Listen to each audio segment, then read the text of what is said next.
Glad to see everyone in here. Welcome to a live episode of the Bigfoot Encounters call-in show from Bigfoot Society. If someone could go ahead and let me know if you guys can hear me right off the bat, that would be awesome. Just letting me know if we sound good to go, and then we're going to do a quick little shout out here. Awesome. All right, Jackie. Thank you so much. All right, let's see. First in today, we got Chris here. Chris, hello from Falk, home of the Boggy Creek Monster. Good to see you. We got Brian S. is here. Audacious Amber. We got Mr. Brown Dwarf. Dude, I loved you in the new Small Town Monsters Return to Bluff Creek video. I don't think it's out to the public, but I've seen the squad version, and you did a really good job in it. It's good work. Vina, Mogion Monster, good to see you, dude. We got Patrick McFarland, good to see you, man. The original YouTube channel member, first supporter on the YouTube channel. Appreciate that, Patrick. It's good to see you. We got TKTK. We got Raymond, something is afoot. Absolutely. We got Damian K. Got a lot of people in here already. Erebus, good to see you.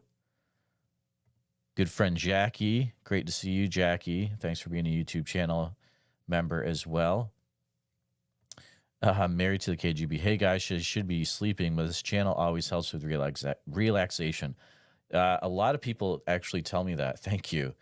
That's why I took away the loud music at the end of the episodes, because I heard back from a few people that it was waking them up again. So I want to make sure everyone gets chilled out from my episodes. So that's why I kind of changed that. Let's see. We got Rocky Toppin is here. Hey, from Tennessee. Good to see you. Raymond, Coast to Coast AM, Colin Vibes. Yeah, that's kind of, a compliment. Thank you. That's a huge compliment. Audio, I just listened to the weight account. Yeah, that's one of my favorites. Good stuff. Brian, I like this so much better than the TikTok screen, but I'll tell you what, the TikTok, you guys should be on the TikTok stuff too, because it's just wild. The stuff that gets told in the TikTok show, those are good too, but it's always good to hang out with you guys on YouTube. Oh, yes, audio. We are going to get into the Peoria, Illinois stuff here in a little bit. Hey, Cryptid Bits, good to see you out there in Massachusetts. We got Isaiah is hanging out. And if I miss you, my apologies. Life's Adventures, good to see you, bro. We got Stevie B. We got good friend Slaya. Great to see you, Slaya. Thanks for being a YouTube channel member. All right, so let's talk about some stuff before we open up the phone lines. I am going to get something on screen real quick. All right. Hold on, I gotta take out the background. All right, here we go. So, yes, there was a sighting report on the BFRO, very recent, I want to say within the last 2 weeks. You can see that it's actually southwest of Peoria, Illinois, and there was a gentleman who's a trucker, and he was driving down, I believe, this area of 24 early in the morning, and he pretty much saw a Bigfoot face to face. And he was sitting in his truck. That's how tall this Bigfoot was. Now, I'm going to zoom in a little bit. It's like right in this area here, above Banner Marsh State Fish and Wildlife Area. A lot of people have been asking, why did this guy not get, why didn't we get a... what's it called? Why didn't we get dash cam? Because if you have a truck, you're going to have a camera going, right? So here's the thing. So Matt Moneymaker has been following up on this. There's some really good information that is coming in regarding this. There was no dash cam captured because the type of truck system that he was driving with the cameras, it only gets activated if you tap on the brake or there's something else that happens. Then it activates the camera system that's facing forward. Now, unfortunately, this driver did not tap on the brake at that time, so it didn't capture what could have been some of the best video ever. And that's it is how it is. That's the curse of Bigfoot.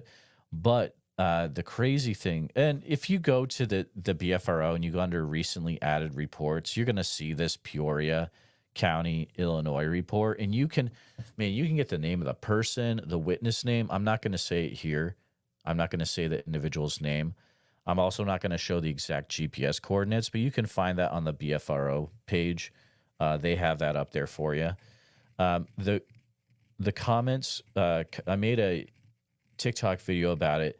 That video is up to roughly 850,000 views. It is going extremely viral. It's been called out in more than a few newspaper articles. But the crazy thing is that there have been multiple people that have reached out to me that don't want to go on air yet. So I have to be careful about what I say because they're not coming out with it yet. But I will say that this area of Highway 24, where you can see the wild, let me get out a little bit. So this area where it's like the fish and wildlife area and it goes 24 and it keeps going. I will say this, there have been multiple sightings over the years going way back to the 70s and 80s. So we are going to keep it there. Hopefully those individuals come forward and I can talk to them on the podcast.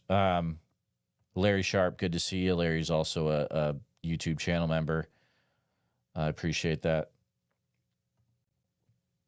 KGB, if you want to find the TikTok, look up Bigfoot.Society on TikTok. That's my username there. Let's see. Oh, how nice is that? Larry gifted a Bigfoot Society membership to the YouTube channel. I wonder who ended up getting that. Thank you.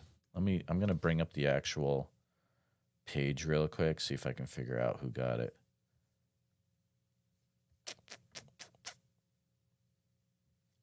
Live. Let's go to live.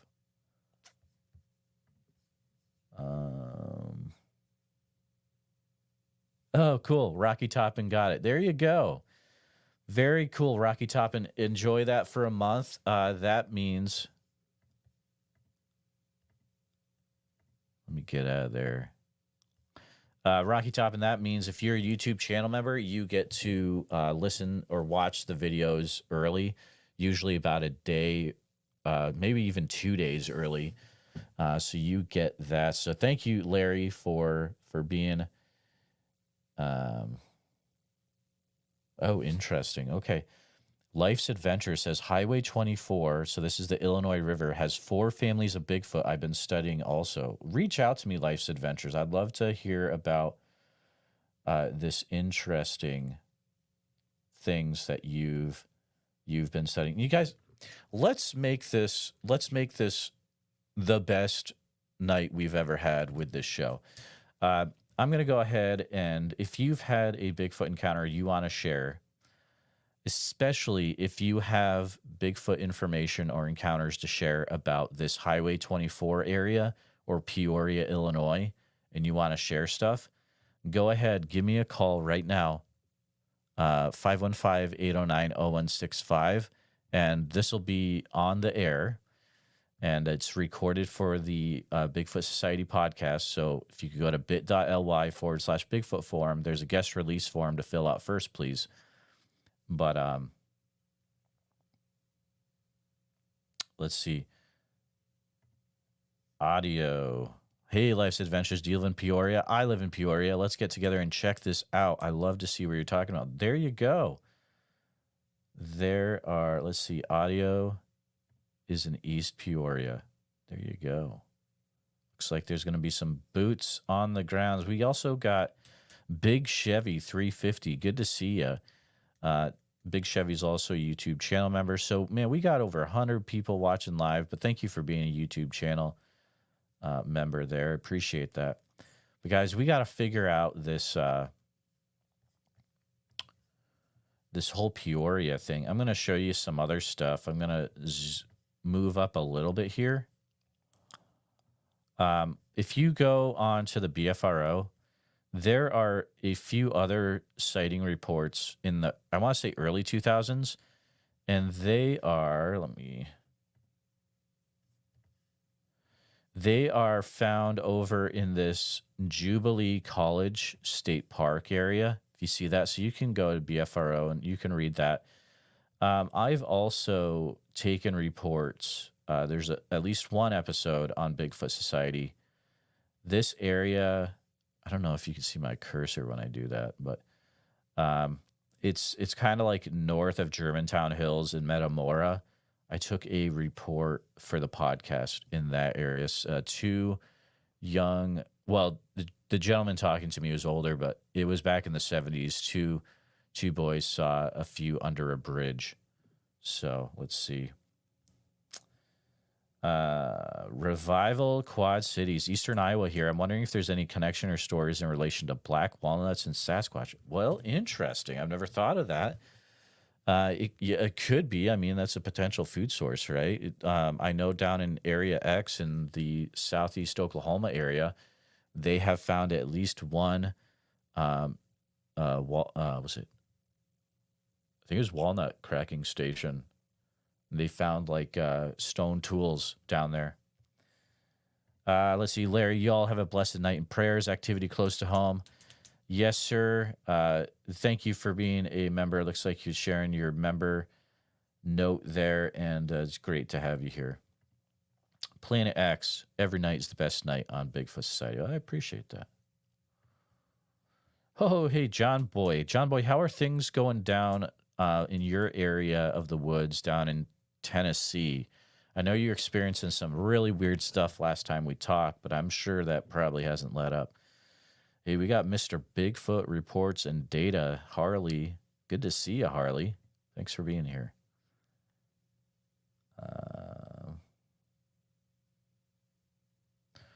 All right, well, here you go, Revival. Harley saying they do eat walnuts here. I found several big rocks that they do, and they bust open the walnuts. Wild stuff.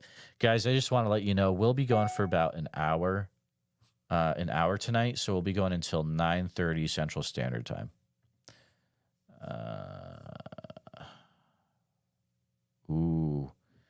Just had another sign up for the podcast. This one's a wild one. Guys, there's some wild encounters that are going to be told soon. I've got some emails to follow up on. Guys, it's to the point, and I love it. I work through all the emails. I get probably about 5 to 6 new emails a day, people giving their reports. And you get caught up, and then they keep coming. So we got to keep getting the word out, keep getting the stories shared. Okay, here we go. So Life's Adventure says, I'll be doing a Bigfoot hunt tomorrow for my channel. So cool, check that out.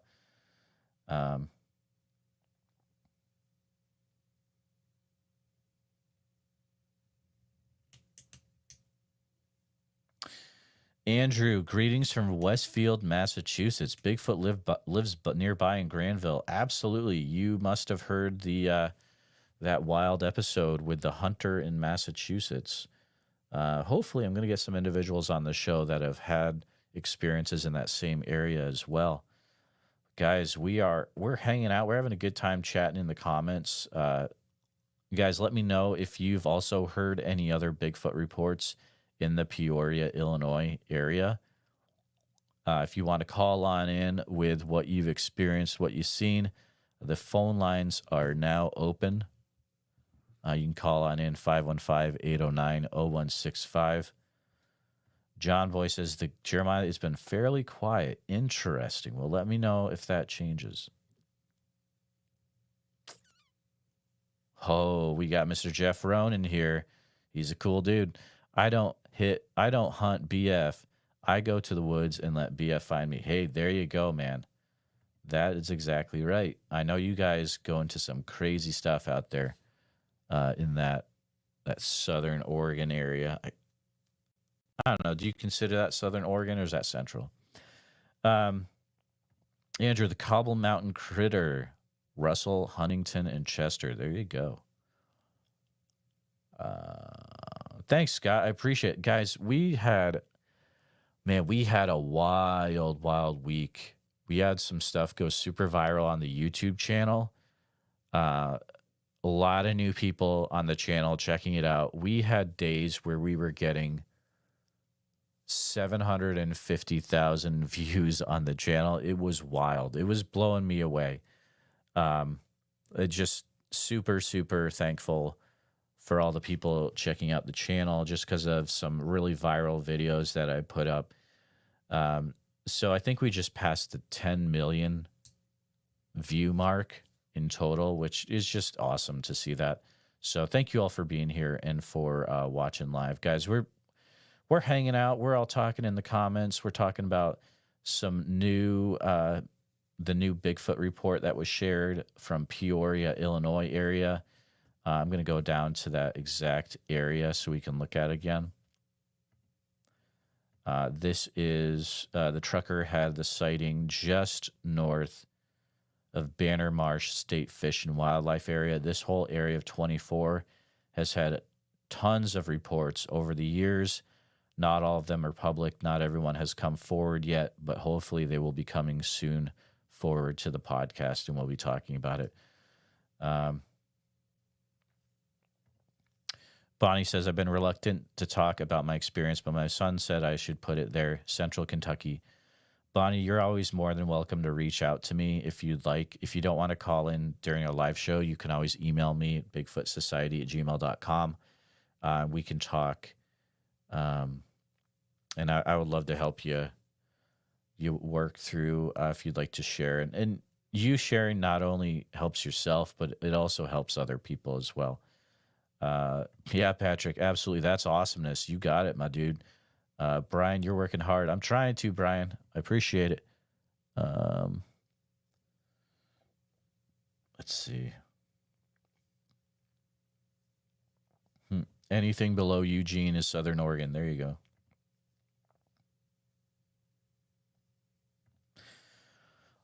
Oh man, can you imagine Brown Dwarf getting involved with the wildness of Eugene and Springfield and Oak Ridge and Dexter? Oh, Jackie, could you imagine that? That would be pretty cool. Oh, hey all. Look who we got here. We got Missy in the house. It's great to see you, Missy. Always good to hear from you. Missy's the true rock star. She is doing things that are making the world explode in the background. Hold on. Damien, do they cloak in your opinion? So the way so here's what I think, guys. So I think we're looking at an undiscovered animal that can do a lot of stuff that science has no idea about yet, right? Now, I think the whole cloaking thing, and a lot of people might disagree with me. That's fine. I think it might be something as simple as, like, look at what an octopus can do. It can move quickly in front of, like, a rock with patterns on it, and it can change how it looks very quickly. So I think we might be looking at something like that, but it's kind of fun to just try to figure this out as we go along. Bonnie, I was terrified for about 5 years. He finally moved on a couple years ago. Bonnie, reach out if you would like to. I'd love to help you work through that. Hey, there you go. We got Jackie Barnes, Brown Dwarf are gonna be looking for Squatch. I love it. Missy, chat soon. Absolutely, Missy. Absolutely. Jeff, cloaking. Perhaps they have a way to change your perception, and that's why they seem to cloak. So, Jeff, that's interesting because when I was in Oak Ridge, I talked to this random hunter at my booth, just a dude out of nowhere, and he was like, I've got this weird theory. What if when we hear stuff and other people around us don't hear the same things, it's because they're messing with our ears, and they want certain people to hear these sounds or not hear these sounds. And I'm like, you know what? That's a kind of a cool idea. I dig it. So,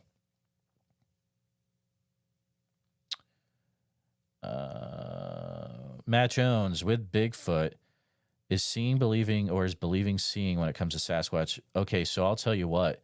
I had stuff happen in Oregon that was enough for me to push me way into the 150% believing and knowing without actually seeing a visual. I had stuff happen like some crazy auditory stuff. I was roared at and screamed at, and then there was the whole deal where someone left a banana in a tree, and then the banana was on the ground when we went the next day.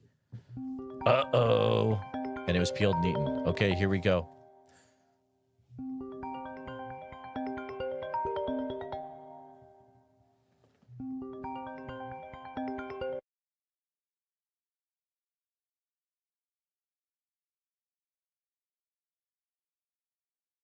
To send a voicemail, press 2. Hey, this is Jeremiah. Hey, how you doing? Doing good. Let's take a minute just to make sure that people can hear us in the chat. So, in the chat, and what was your name again? Sorry. Life's Adventures. Oh, Keeping Life's It Real. Adventures. Yeah, sure. Jackie, can you also hear Life's Adventures besides myself? Yes. Okay. Looks like. All right. So, and you are from out in the Peoria area? No, I'm from Pecatonica, which is northern Illinois. Okay. And I've been studying a group of Sasquatch up here, and I've been following them through the state. Gotcha. I study all over the state, and I study in Wisconsin. I research in Michigan. Basically, the surrounding states. They're all over the place. And do we have? Are you listening to the show in the background as well? Yes, I am. You want me to turn it down? If you don't mind, because it's causing a feedback loop, at least for me. It's hard to pay attention to you. Thank you. Okay, I gotta shut down, man. Awesome. What was the town where your main research happens again, so I can bring it up on screen with the map? Pecatonica, Illinois. Ooh. It's a small town. Farming community. How do you spell that?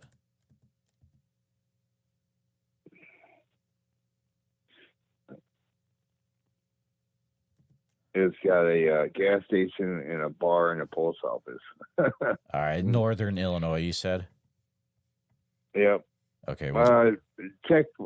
Check for Winnebago County, Rockford area. Okay, gotcha. West of Rockford. Rockford. You got the. Oh, we'll do Winnebago. Rockford. Winnebago County. All right. Yeah. Here we go. Okay. Well, now we're all right. We got this on the screen. Okay. That gives people a feel. Oh, yeah, there it is. Pecatonica right there. Okay, cool. Yeah. All right. So, yes, sir. What brings you to call about? Well, you guys said you had a lot of questions on your panel about do they cloak. In a sense, they do. They have. I've been studying these creatures for almost 40 years, so I've got a lot of history on these with these creatures, a lot of information that a lot of books and stuff don't have. I've actually been chased by these creatures. I've been attacked by these creatures. I've been, I've studied. I got up more close and personal with these creatures than Matt Moneymaker could ever dream of.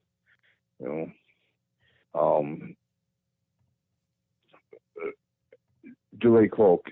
I'm going to tell you right now. Yes, in a sense they do. They have a fluid in their skin or their hair that if they're standing in front of a tree like a chameleon, they could blend the color of their fur to that tree and blend right into that tree. But they don't really cloak or turn invisible. They're still standing there. They're just the same color as the background. Now, some people say they can kind of see a shimmery thing. Is that something you've noticed as well, or?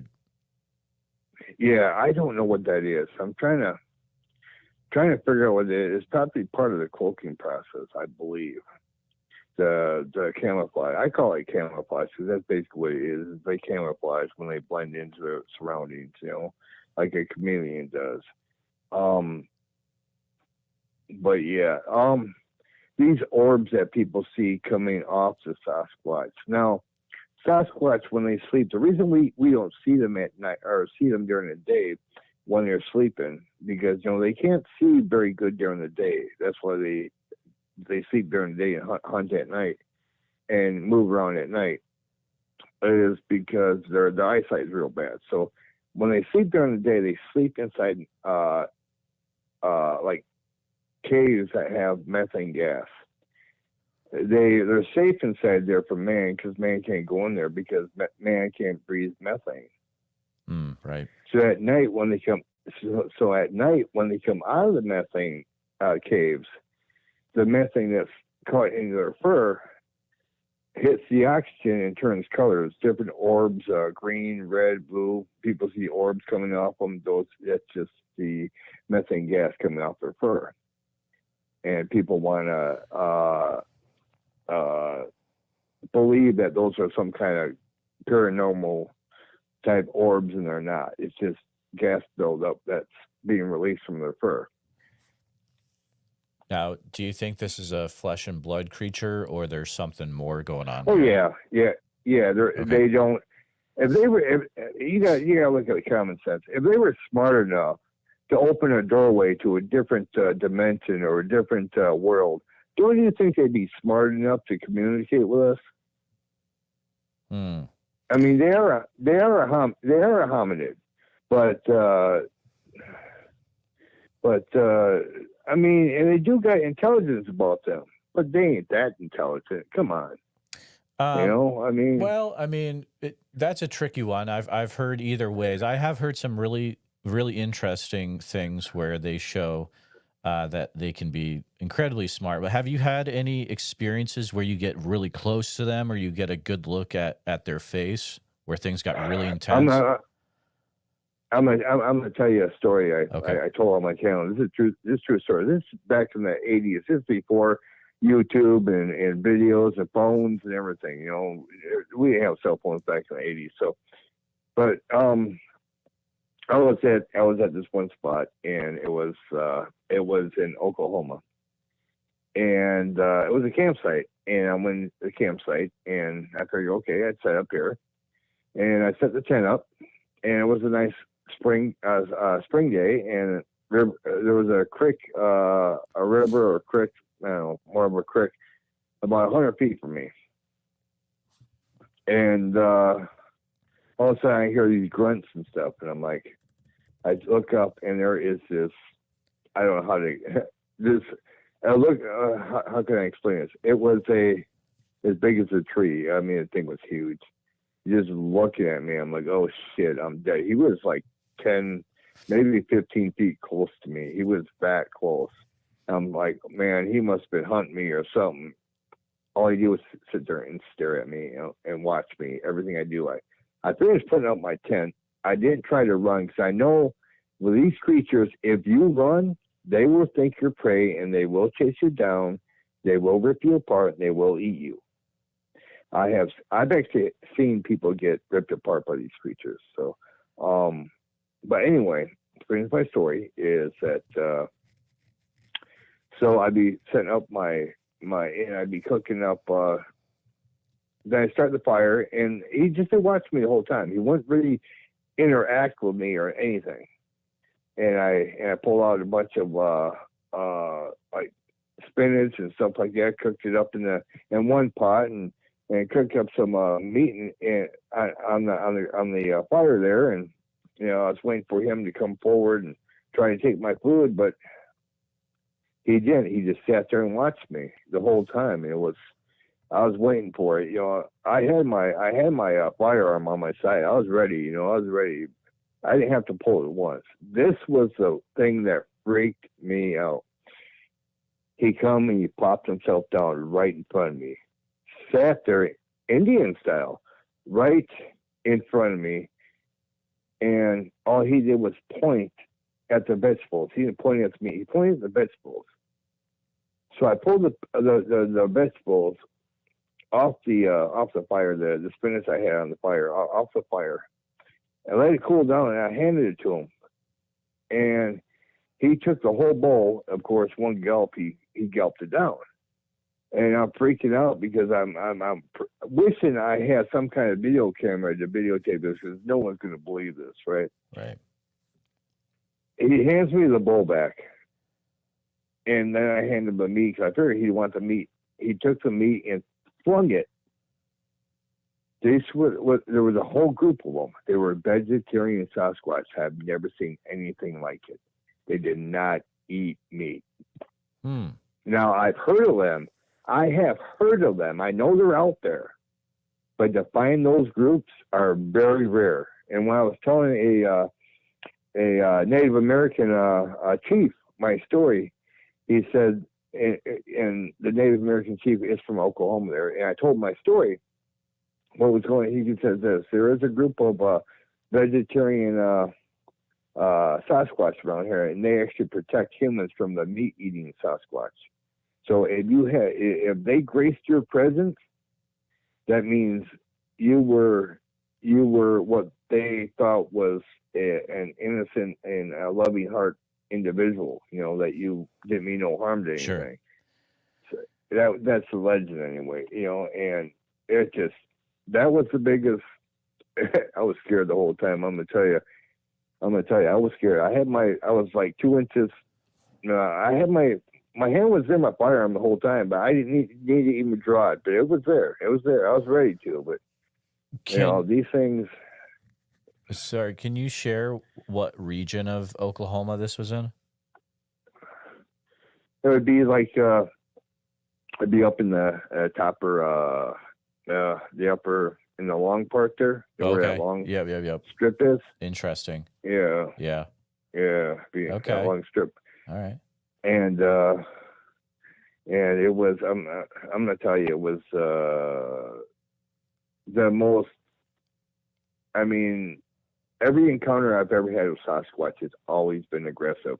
I've always had to fight. I've always had rocks thrown at me. I've always had them break off tops of trees and throw them in the road to block my path if I'm taking a 4-wheeler out there. They keep me from going any further. I've had them literally chase me, of course, me being on a 4-wheeler or a motocross bike. I've had them chase me on foot, and what they did there is they chased me enough to scare me. They did scare me. I tell you, every time I go out to the woods, I'm scared to death of these creatures. But see, to me, that's the whole adrenaline rush, And trying to get them on video, trying to get them on video. For some reason, you pull out that camera, and it's like kryptonite to them. They're gone. It's like they know, and they're gone. And I still to this day cannot figure out how they know what I'm doing. I mean, that's why I say they're intelligent. It's like. They will make themselves known, but the minute you pull out the video camera, they're gone. They're scarce, and that's the question there. Are they as intelligent or more intelligent? Do they speak our language? Do they know what the equipment we have is? No one knows. No one can get really that much personal information on these creatures. All we can get is behavior. That's all we can get. And it's like footprints and tree breaks and knocks on trees, and when they knock on the trees, it's location. When they knock 2 rocks together, it's a dinner call. Just so people know, I found out the hard way. Yeah, the dinner call. Do not knock rocks together unless you got something there. Right. Go ahead. Were saying that you actually saw one of these individuals attack someone in your party. Is that what you had said? Yeah. Well, I was in the military at the time, and we were on maneuvers, and there was like 15, 20 of them, and there was only 12 in our group, and we come around a bend, and we were shooting. Well, we were on maneuver, so we were shooting blanks. We weren't, in a real combat situation. and we divided up into 2 teams, and these creatures probably thought we had real ammo shooting at each other, and the guy had pointed the gun at the party I was in, and all we know is we heard this guy who was pointing the gun at us, shooting the blanks, of course, but just scream, hurl it. We get up there, and his head is completely detached from his body. He's completely ripped apart, you know. And at first we didn't know what had happened until the other people that was with him, the other soldiers that were with him, told us what had happened. And then we seen this big, huge. This footprint was bigger than any footprint I've seen in the lower 48. We were at a base. We were at a military base in Alaska. So okay, they don't use it much anymore. They use it just for training purposes. But we're up there, and the Bigfoot up there are just huge. Right. They make the ones look down here on the lower 48. They make the ones down here look like they're kids. I mean, these things are huge, and I've seen it. I didn't actually see the actual action, but I seen what was left of the guy's body. There was nothing left. I mean, they totally, you know. And the weird thing about it is the guy's heart and his liver was gone.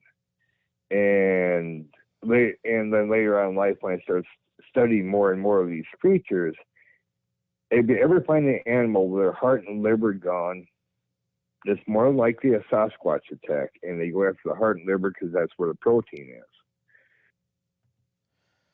A lot of times you'll see a dead carcass, you know, with the heart and liver gone, or you'll see them tossed up in a tree.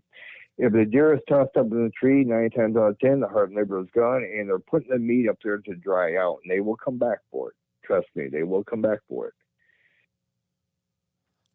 What fascinating stuff. I've been up and close. Like I said, I've been up and close personal with a lot of these creatures, and I've had plenty of experiences and stuff I had figured out. Like before I figured out it was methane gas coming out of their fur. I thought it was actual paranormal orbs coming out there, but it wasn't. It was because some of the caves they went into, I tried to go into myself. And I could breathe in there, and then I figured out it was methane, but they can crawl in and out of these caves all day long, you know, so, and it was methane gas, and methane gas, when it hits oxygen, it turns colors, especially at night. At night, you can see it, you know. Well, Life's Adventures, did you say you have a channel where you've got some videos on it about stuff? I've got some research videos. Okay. None of my research, most of my research videos have tree breaks. I have a few grunts, and I have some footprints, but I don't have no actual footage of Sasquatch. For some reason, like I said, every time I pull out that camera, it seems like they disappear. It's like they go just out of range of the camera or something. You know, that's why I say, you know, I'm gonna get them. I'm gonna get them eventually on video. I'm gonna get them. You know, sure. Yeah. I'm gonna figure out a way to do it. You know. And as far as people can say, well, go at night, use infrared. No, they can see infrared. Yeah, you don't want to mess with that. They can't. Exactly. Yeah, they can see it. You know, they can see at night. They can see at night like we can see during the day. Well, on my channel, I do everything on my channel besides Sasquatch. Sasquatch is my number one thing I love to do, but my channel is a multi-channel. I do everything on there. So. Gotcha. Okay. But Sasquatch is my number one thing. I've studied it. I've got a doctorate degree in wildlife biology. So, you know, I've got,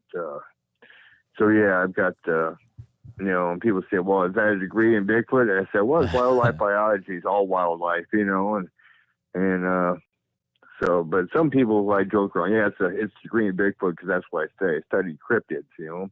But they don't have an actual degree for cryptids. It's got to be wildlife biology, which covers all wildlife. So, but fascinating stuff. Well, I'm glad you called in. I do have an individual that I need to call back. So I am going to say, you're welcome to call in another time. I feel like we could probably talk for a few hours with what you've experienced over the years. So I invite you to reach out. another time as well. Okay.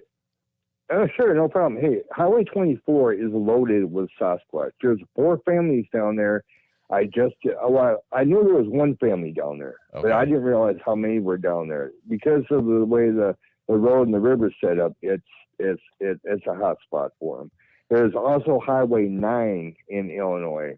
It's not really a popular highway, but that is also too loaded with not loaded. It has a few sightings of Sasquatch. And lately, I've been recording the fact that sightings in Illinois have been getting larger and larger, and I don't know if it's the fact that they've never really been here before and they're exploring a new territory, or because before, like a couple of years ago, when I discovered this family in Pecatonica, I'd been out in those woods several times and never heard or anything, and then they just started popping up. So but there've been a lot of sightings in Illinois, and I'm like flooded with it. I get calls from people calling me asking me to come do research and stuff, but I want to hook up with the BFRO here, but they never return my calls. So It's like here in Illinois, but they never return my calls. So it's like, oh, my hooking up with them, give them some of my information that I got, and we can share information. So you are saying that you have also heard multiple reports from the Highway 24 area? Oh yeah, yeah. That is that is a well, there's a lot of deer and a lot of game animals down in that area, so that is definitely a hotspot for Sasquatch.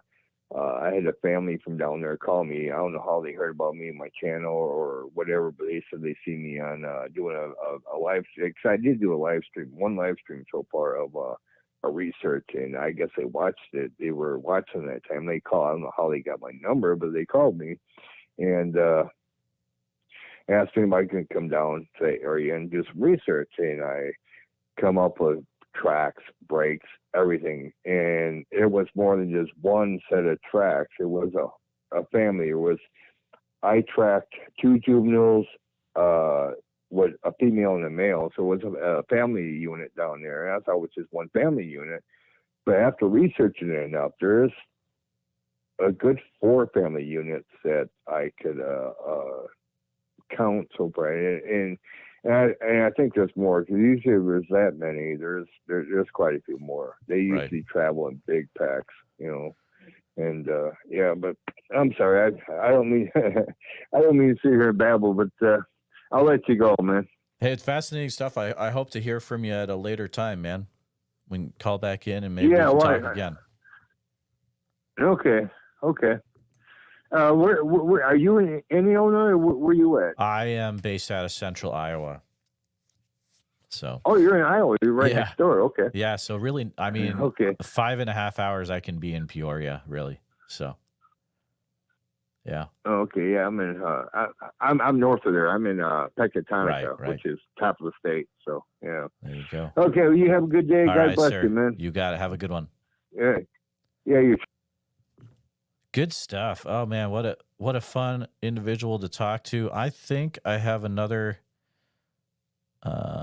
individual to call back from Washington. Let's see. Yeah. Oh man, there's some crazy stuff in the we almost got 200 people in here. Guys, share this live if you can. I have a feeling we'll be going more than an hour tonight. Yeah, great call. Absolutely. I agree. Brian, yeah, interview this guy at a later date. Fascinating stuff. Absolutely. John Boy's got some weird stuff going on in his area down Tennessee. I chased SW up my driveway one night before I figured out it wasn't a dog. I chased it out of my yard. Wild stuff. Hey, yeah, it was great talking to Gene at the Van Meter Visitor Festival. Always good talking to Gene, but great to meet him in person. So it was a privilege to meet you there, sir, at the booth. All right, I'm going to go ahead and try to call back this individual here. Let's see if we can get him.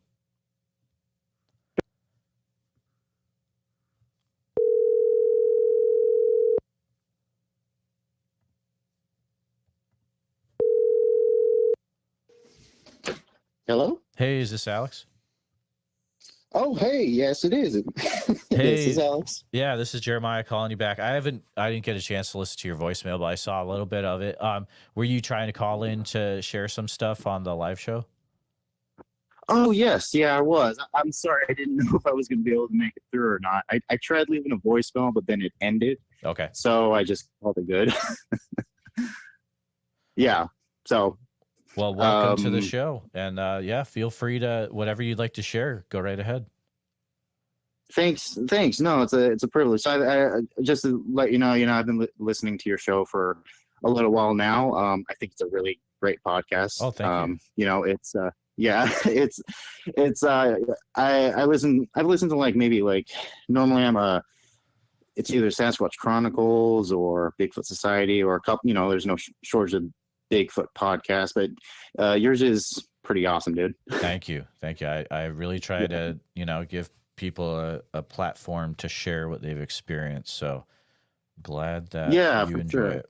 But yeah, so I guess I'll just kind of go into it. So right up front, I've never personally witnessed a Sasquatch myself, but living where I've lived, so I live in Washington State, and I've had a fascination with Bigfoot ever since I was 6. It had to do mainly because of some experiences we had in an area called Willapa Bay over along the Washington coast. And I'm sorry. I forgot to ask, guys, can you hear? You can hear the caller, right? No one has said. I apologize for not checking that. Right? No, that's fine. Yeah. Let's wait a second. Okay, good. Sorry. Continue. Yeah, no problem. Can you hear me okay? Because I am doing this. Great. Yep. Okay. Yeah, no worries. So basically, my first exposure to anything that had to do with Sasquatch, my family once brought home this little documentary with Leonard Nimoy. Almost everybody has seen it. But one time we were camping, we used to go to this area called Willapa Bay, which is near Long Beach, Washington. And at the time, it was a little more rural. They've done a lot of logging there recently. But my dad, when he took us camping, he took us he would take us deep into the woods. So to a point where my mom would be like, why are we out here so far? But anyway, there's this one area where we would camp, and my mom would note, she'd be like, why is there somebody hammering out in the middle of the woods? Because she said she'd hear this, it was like a baseball bat hitting the tree, like as hard as possible. And at the time we were all like, oh, well, that's interesting. It wasn't up until later that we realized, it was like, oh, that doesn't make very much sense, does it? Some random guy with a hammer hammering out in the middle of the woods. But it's in that area where just weird things would happen. Some of the standard noise stuff that people would report. We would feel those occasional really deep thuds. I've heard that reported in a few encounters that I've heard, where sometimes prior to a individual witnessing a Sasquatch, they said that they felt what felt like some sort of 200-ton boulder hitting the ground, like the ground moved really powerfully. I don't know if that makes very much sense or anything, but so we were kind of fascinated with that. And I remember I think it was back in 2002 or 2003, but we were camping there one day, and we ended up, there was a little mud pit not too far from our campsite. We get up in the morning, and my dad's looking down at this mud pit, and I'm like, what's up? And he looks up at me, he's like, look at these. And he sees, there are these footprints in the mud, barefoot footprints, human-like. And we were like, was somebody walking around here barefoot? And we thought that was really fascinating. So my parents were like, well, let's call the BFRO. And they did some casts. They came out and looked at it. This would be a couple weeks afterwards. And I guess Jeff Meldrum, or I guess it was either him or somebody else, maybe. They said that they believed that the footprints were man-made, but I to this day, I kind of disagree with them, because I was like, guys, we're literally out in the middle of nowhere. Sure. Yeah. And none of us walked, because they go off of the whole, presence of a mid-tarsal break thing. And they said, well, this has a little bit of an arch to it, so this is probably just a human, but I don't know. I think it was kind of a misfire on their part, but I still think it was probably one of those things. I guess we'll never know. Right. But yeah, I thought it was a little odd. But anyway, so I started just kind of paying attention and asking, growing up, I would ask people about Sasquatch and what they encountered, or like things, I had friends that were cynical of the whole thing. But I have a buddy, I've never hunted, but he's a hunter, so he knows pretty well what he's looking at when he's hunting. And one day we were like 13 at the time, but he says, Alex, hey, I got something to tell you. And I was like, oh, what's up? He's like, so he said that he came up to me and he's like, so I think I saw a Sasquatch. And I was like, really? And he's like, yeah. So apparently he was riding his bike with, I think his sister and his uncle. They were up in an area in Oregon called just above Fort Stevens, up in the foothills there. I don't know if anyone knows where that is, but well, he says he's riding his bike and he gets a little ahead on the trail. And he says I'll have to ask him again, but he says like maybe 100 feet in front of him, he says that this thing walks down from the hill onto the trail in front of him, and it stops and it turns and looks at him. And I guess I asked him, well, what did it look like? And he's like, well, it looked like a giant, he said it kind of looked like a King Kong, but it was like he said it was 9 feet tall. And he said it did have a cone-shaped head, and it turned and looked at me for a second. Now he says that he had gotten off his bike and that he kind of, in a moment of panic, he grabbed his helmet and threw it in this thing's direction, and then he bolted back to backtrack towards his sister and uncle. And yeah, that's one of the stories that he told me. He says that he says that he remembers, like, right as he was doing that it had already continued walking. It stepped off the trail and started walking down into the brush of the hill. And he says, and then just disappeared. And I was like, well, what color was it? And he's like, well, it was like a really dark blackish color. And yeah, so that's what my friend, my buddy Kevin, told me about years ago. He says, and he's pretty, I trust him because he's been hunting for years. Also, even as a young guy, he always knew what he was looking at. But he said he believed that that's what he saw was a Sasquatch. So I've always believed him. Wow, that's wild stuff. Yeah. Man. No, it is pretty cool. I know it's not like, I've heard some pretty crazy encounters on your podcast, which are awesome. But, most of the stuff I have to share are just like secondhand accounts, which is basically what people have told me. And they've said, yeah, share it with whoever you want. Like, the other one that I found fascinating was, sorry, I don't want to take up too much of your time, man. I want to be mindful of anybody else trying to call in. No, you are good. Please keep going. Awesome. So, what's his name? My dad has a buddy who he's since lost contact with, but this buddy used to be a logger who did some deep woods logging here in Washington State. Well, one day, I guess, while he's doing this clear cut, and I wish I could have found this guy so I could corroborate this and learn where it was. But anyway, he says that they're clear cutting this area in like Cascades somewhere. He says he looks up onto the hill, not too far up, and he sees not one of these things, but a whole family of them walking along the edge, the top of the hill. And he says he looks over. He like looks to one of his coworkers, and then they're like, what are those things? They're basically, just tall, naked, hairy people. And I guess he took this and he goes over to his supervisor and he's like, hey, we just saw these things. And his supervisor basically like cut him off and said, do not say anything about those. He's like, no, you didn't. Yeah. Wow.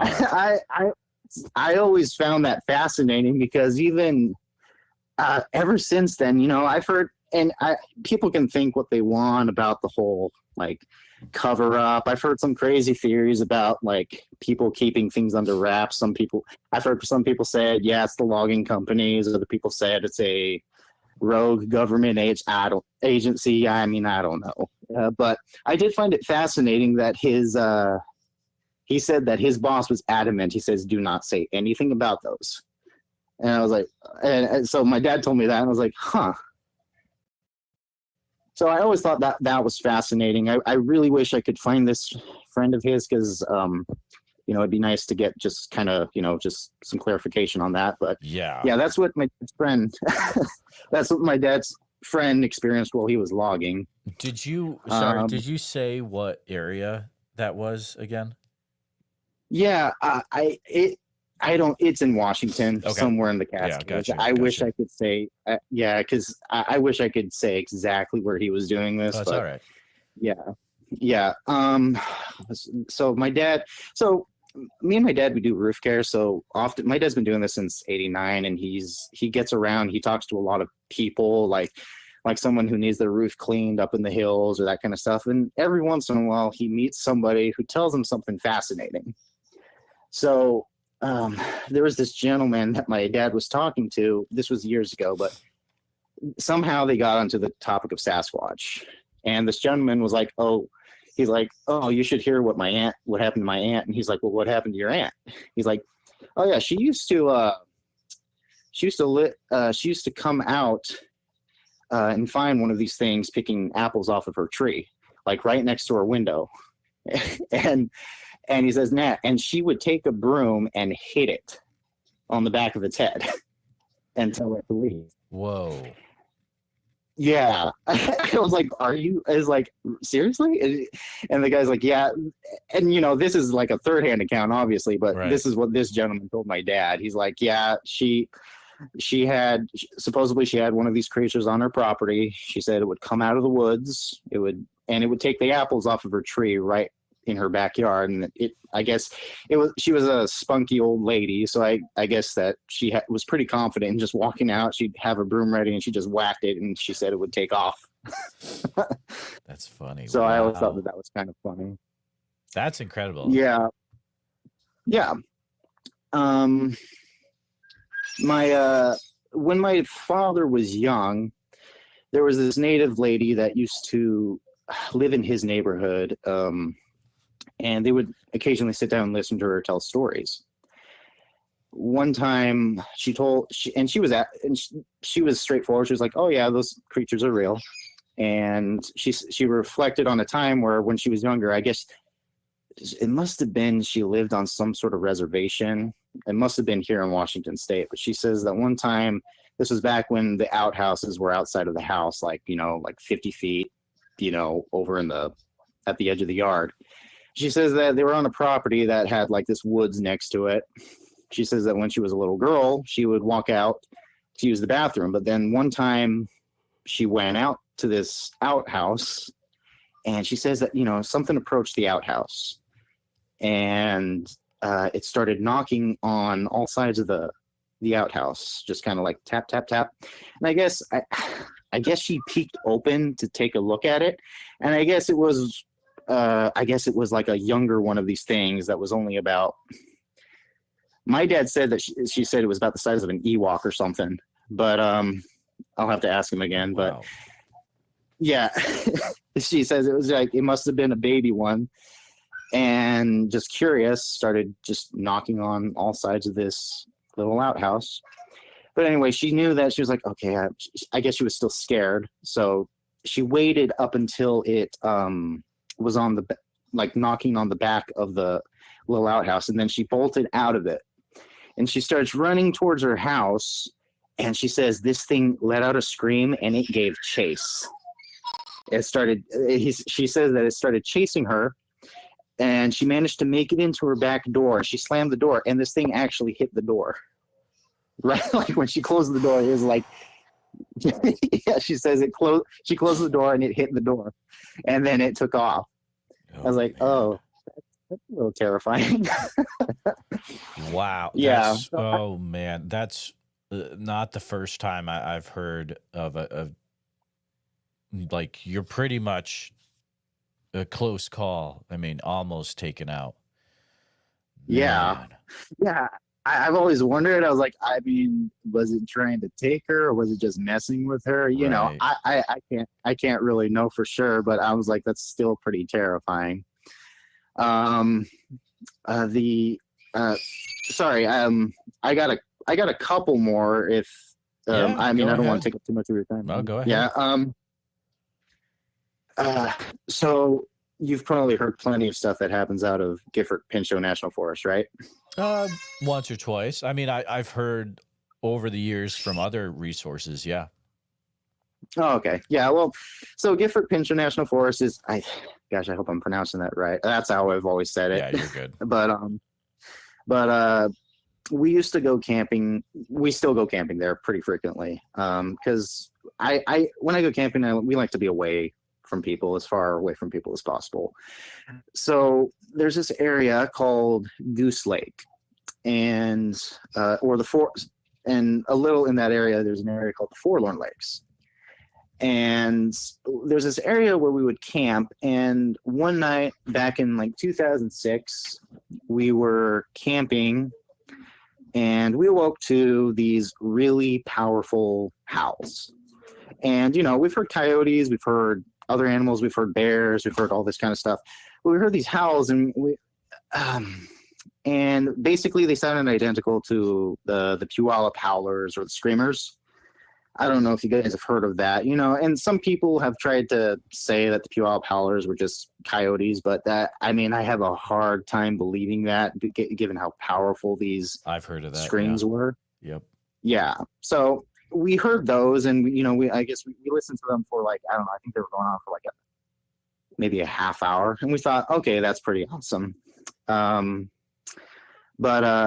I guess we later found out that there was a couple camping in that same area who were, I guess, closer to those this is what we're guessing, but they were closer to the howls where they were coming from. I guess it scared them enough so that they took off. But Wow. like a couple years later, we would end up going back to that general area, and so we make it to the end of this really far road, and we get out of the car, and there's something weird.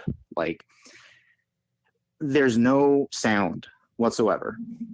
Like, we get out of the car, and we're like, oh wow, it's really quiet here. Like the woods is closing in on us. And my mom was like, Paul, like, she was like, I don't want to camp here, because my dad loves camping, but sometimes he'll want to camp somewhere, even if it's like a little like, maybe we shouldn't camp here, you know. But anyway, against my mom's wishes, we decided that, yeah, we'll spend the night here. But there was a little abandoned campsite there, and we're talking like this. There was a tent there. It still had some stuff in it. It was tipped over. It was just kind of caved in, like it had been rained on. It probably was there for maybe a few days. But I you know, to this day, I'm like, why did we end up deciding to camp here? I still don't really know. But I guess I really don't know, because we were like, so there's an abandoned tent here with some stuff, almost as if, you know, we can only theorize what actually happened. Maybe they were just being lazy and we're like, hey, we don't need this tent anymore. But we were like, well, somebody's left a camp here, and it looks like somebody left in a hurry. But anyway, so we decided to spend a night here, and my mom is just not having it the whole time. She's like, Paul, she's like, there's something wrong here. Like, I wish I could describe it, but it's like there's this weird thickness in the woods. And I've heard other people kind of talk about this, you know, almost as if there's like some sort of apex predator around. But anyway, so what happened on this outing, I remember, was my mom got up to use the restroom. She goes out, you know, like in there, you just kind of go out and find a little place in the bushes to do your business. But, well, she's out, I don't know, she probably went like maybe 100 feet, maybe a yard, 100 yards. I don't know. She went out into the woods to do her business. But anyway, she comes back and she's like, she's kind of panicked or worried. And she says, Paul, there was somebody babbling out in the woods. Whoa. And I guess, yeah, while she was out, using the bathroom, she says, and, I don't want to sound weird doing this, but she basically hears this, like this, she hears, well, we call it samurai chatter. Yep. Wow. And she said that this put the hair up on the back of her neck, and then she got up and like bolted. And I guess at the time she was just like, I guess she didn't really know what to call it at the time, but she said it sounded like some guy babbling and saying some weird gibberish. But I believe that was the only, I think that's the last time we really experienced anything out there, which was, that's what my mom experienced. But she's adamant, because when I show her the Sierra sounds, I was like, well, was it like this? And she's like, yeah, that's basically what it sounded like. But, there's some variants, because we're in a different area. But she basically said, yeah, it sounded like some guy just talking gibberish, but really deeply.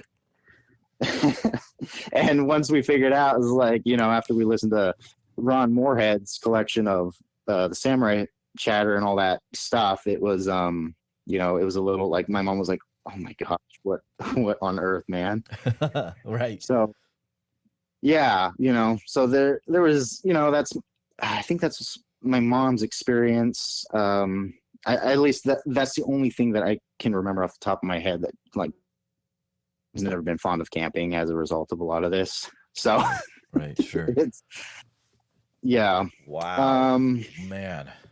Yeah, I know that's an earful. It's the most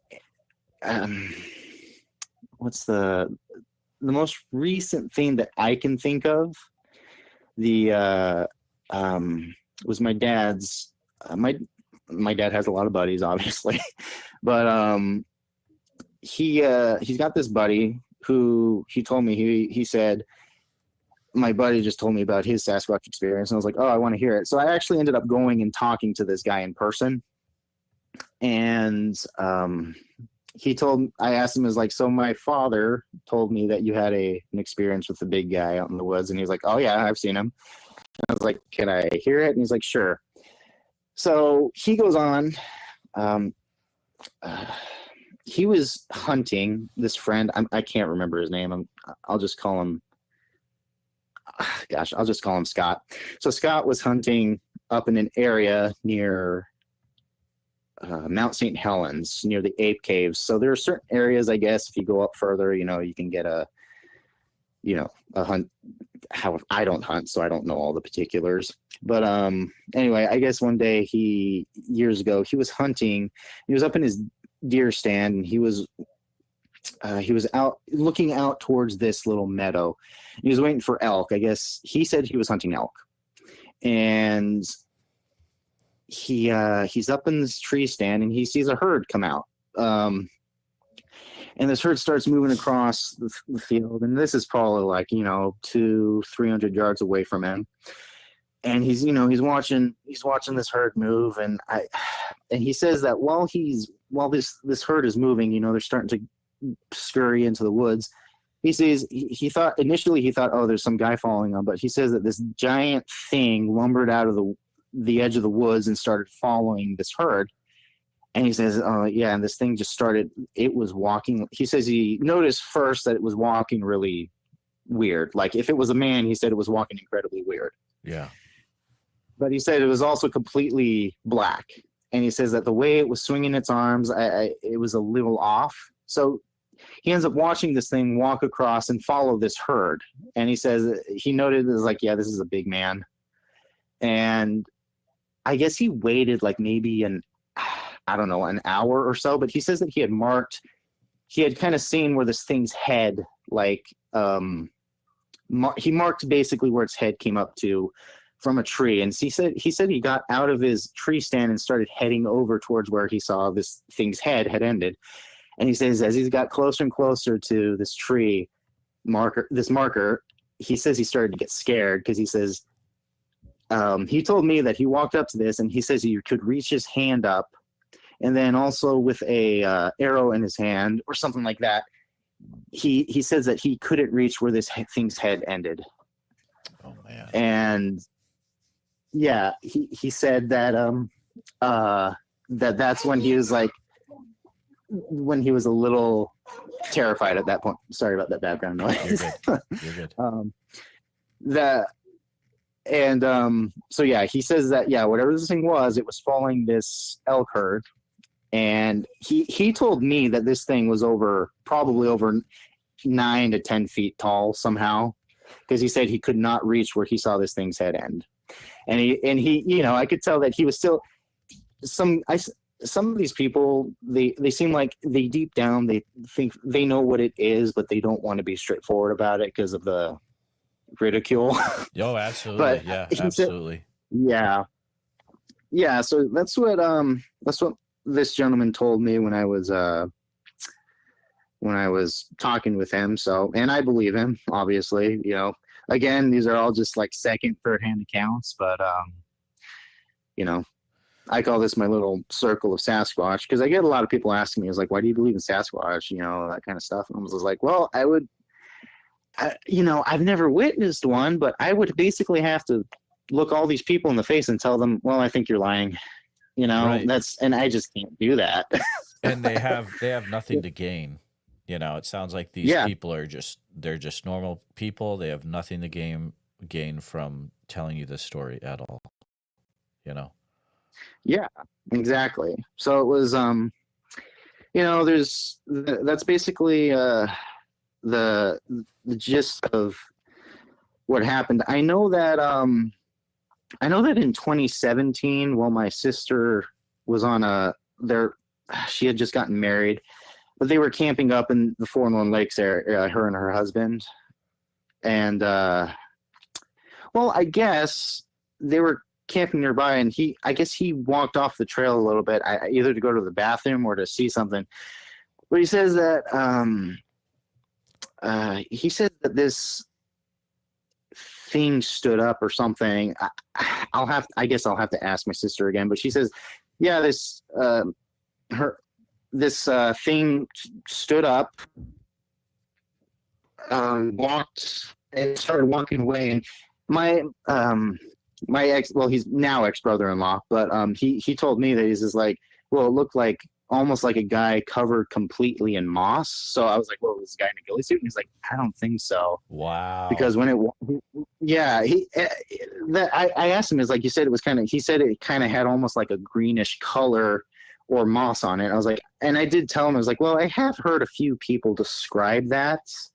You know, I don't know if that's super common, but I asked him, I was like, well, was it a guy in a ghillie suit? And he was like, he says he doesn't believe so, because when it started walking off, my sister didn't get to see it, but she says that they could feel it walking. Like when this thing started to walk off, it was so heavy that they could feel every step it took in the ground as it was leaving.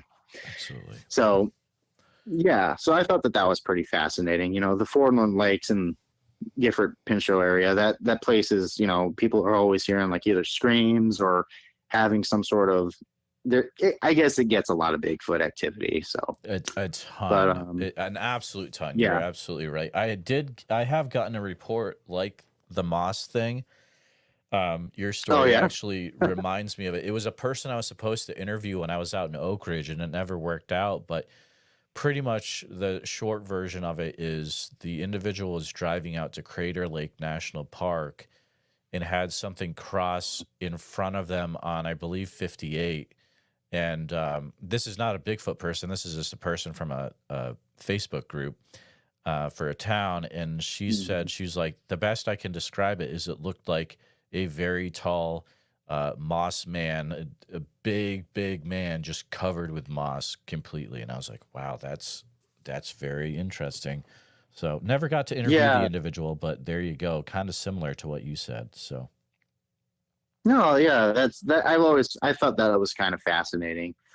Yeah, you know, it's kind of, I'm kind of at that point where I'm just like, well, you know, I'm a working man, so I don't get out in the woods as often as I would like. But, you know, sometimes it's like one of those things where I'm like, well, I kind of hope to see one, but at the same time, might be a little too terrified of that, but it's kind of, my wife and I, whenever we can, we always try to get up to the foothills and drive around, when we get someone to babysit our kids for the evening. But I mean, on a slightly different note, I know, how some people report seeing lights prior to some sort of Bigfoot encounter? Sure.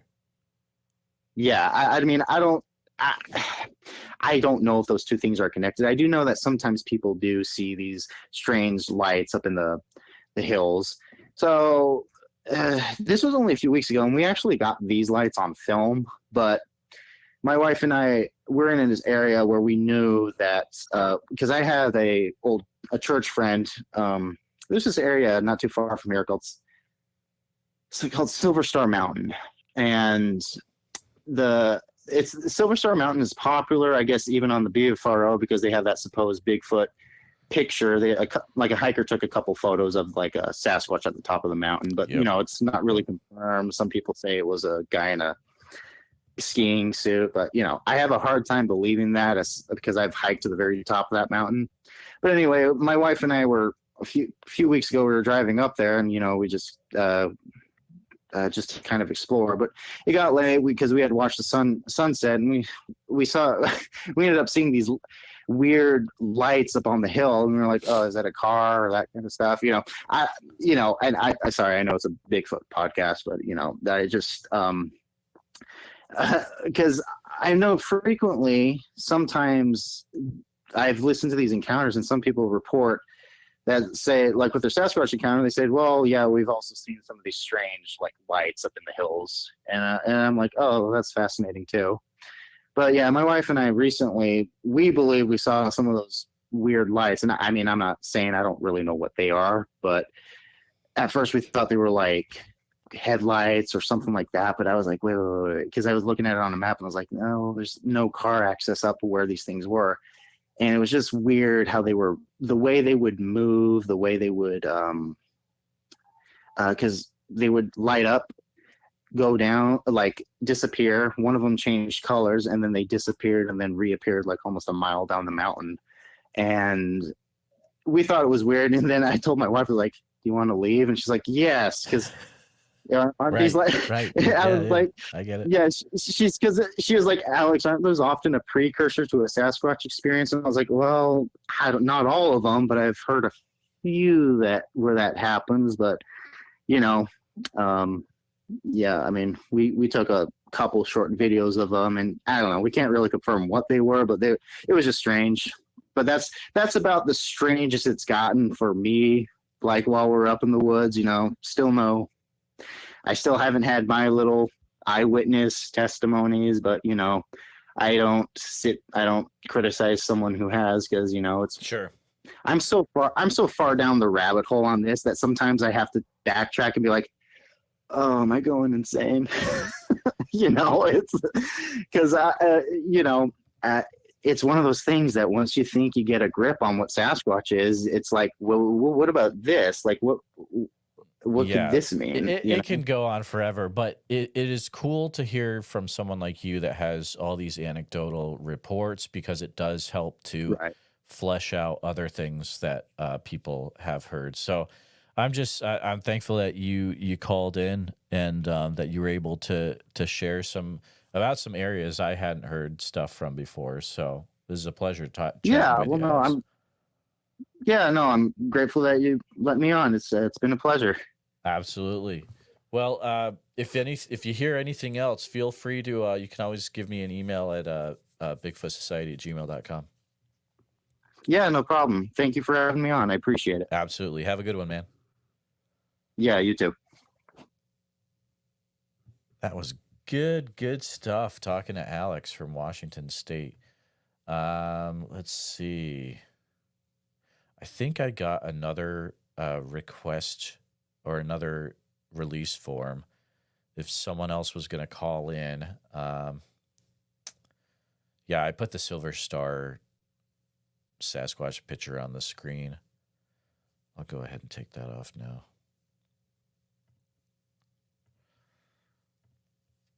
Let's see. We'll put Google Maps back on.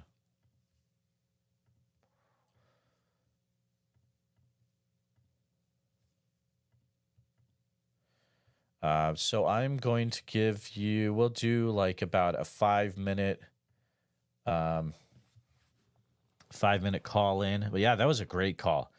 That was a super, super good call. Mark, I did reach out to Greg to see if he can hook me up with what you were talking about.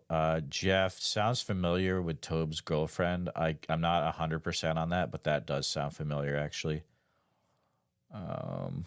Yeah, that was a good one. Post the actual pic.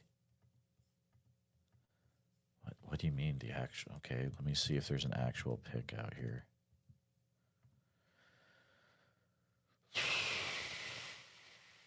Are you talking like, I don't know. Let's see.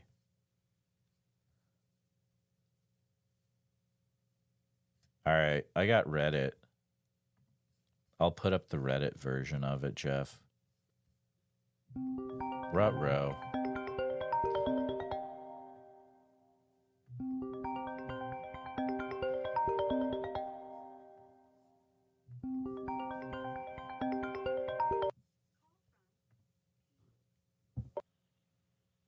To accept, press 1. To send a voicemail, press 2.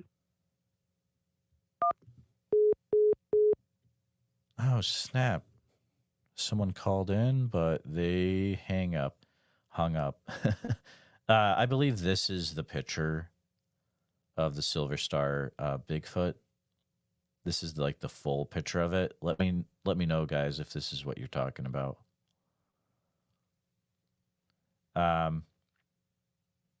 There's a lot of really cool encounters being shared in the chat. I would request that those that are sending or that are putting encounters that happen to them in the chat, if you could reach out to me through email to bigfootsociety@gmail.com, I would love to be able to talk to you at a future time. And if there's anything else I can help with that, guys.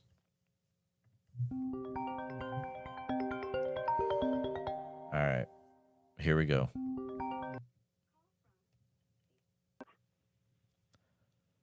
To accept, press 1. To send a voicemail. Hello? Hello? Hey, is this Candace? Yeah, this is Candace. Awesome. How's it going, Candace? Guys, if you can let me know if you can hear Candace right off the bat, that would be amazing.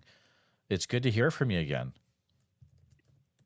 Well, thank you. Yeah, I wanted to call in. I've been watching the live and everything, and I set up an appointment for, I think it's October 30th, and then another one for November 18th, because I do have like a lot of stuff. Oh, wow. Well, right now, where I live, I'm on my cousin's 15.5 acre, and I've had a lot of encounters here, and they come up to my window at night, and also they've been outside the window, and you can hear them sniffing. But I'll be honest, I don't know if it's the dogman thing or if it's actually Bigfoot, and because I've had the encounters with both on this property. I have recorded them doing the whoops and doing the wah, Yes. they start out kind of slow, like wah, and it gets real loud, and I've heard the coyotes and stuff howling with them. I've been gone into town for about 7 days, and I just got back today. And as soon as I got back out here, the tree knock started, the whooping started. Like, I don't know how to describe it, but I've had encounters since I've been a young girl, and I'm 57. And I do apologize if my voice gets a little shaky and raspy because everything that I have experienced, I've never really felt fear from Bigfoot, Sasquatch, whatever you want to call them. I've seen them up close and I've seen them at a distance. But I know that there's other stuff. It's almost like the veil is thinning. It really ramped up in 2017 after we had the first eclipse. And I've seen one. I was going into the woods and I was going down to the creek. And I'm shaking right now because it's like when I tell it, I'm reliving it. Are you okay, Candace? Yeah, I'm okay. Okay. It's just, it's something that you have seen in your life you cannot unsee. And I have told so many people, so many people think I was crazy back in the day, back like a long time ago. And more and more people are talking about it and coming forward with everything. And I know I have followed like Melba Ketchum when she's done a DNA and all these different labs they got sent to. They even done nuclear DNA and things like that. But it's not just Bigfoot that's there. I know for a fact that I've seen the dogman werewolf type beings. I've seen the little ones, and I've seen the big ones. And, okay, out here on this property, they have, like, what's called a knoll, like to live on a hill.